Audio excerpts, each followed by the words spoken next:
L'homme ne vivra pas de pain seulement, mais de toute parole qui sort de la bouche de Dieu. Voici votre moment de méditation quotidienne.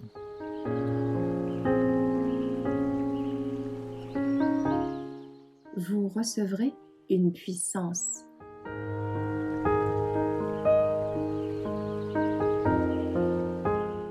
Joseph, le 4 septembre.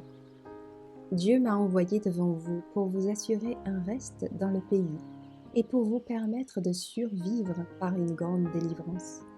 Genèse 45, versets 7 et 8. Dieu souhaitait qu'à travers Joseph, les Égyptiens rencontrent la religion de la Bible. Ce témoin fidèle devrait représenter le Christ à la cour des rois. Dieu s'adressa à Joseph au moyen de rêves, lui donnant une idée des hautes responsabilités qu'il serait appelé à remplir. Ses frères, pour empêcher l'accomplissement de ses rêves, le vendirent comme esclave, mais leur acte cruel eut pour conséquence les événements mêmes qu'ils avaient été prédits. Ceux qui se détournent de Dieu et s'opposent à sa volonté prospèrent parfois. Cependant, Dieu ne cesse de mettre en œuvre ses desseins. Il montrera avec l'éclat qui est le maître des cieux et de la terre. Après avoir été vendu comme esclave en Égypte, c'était la pire des calamités pour Joseph.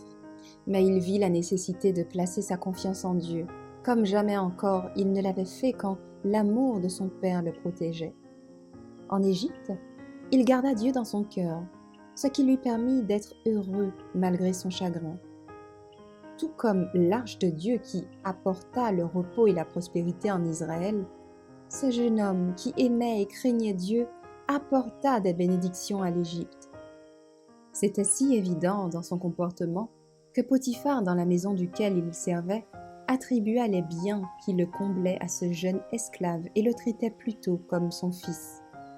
Que ceux qui aiment et honorent le nom de Dieu reçoivent aussi, eux, les honneurs, et que la gloire que l'on rend à Dieu à travers eux soit réfléchie sur eux, tels sont les desseins de Dieu. Le caractère de Joseph ne changea pas lorsqu'on lui accorda un poste de confiance. Dieu lui permit d'accéder à une position qui mettrait ses qualités particulièrement en valeur. À la maison et dans les champs, la bénédiction divine reposait sur lui.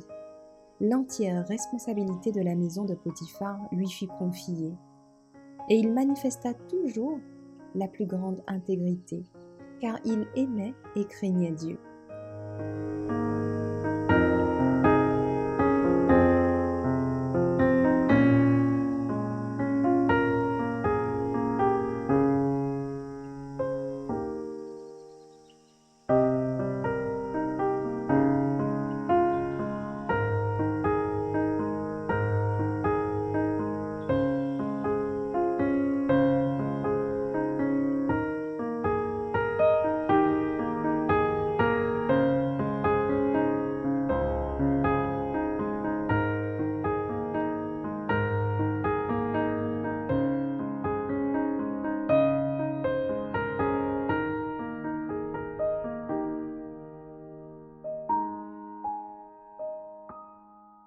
Merci d'avoir écouté cette présentation.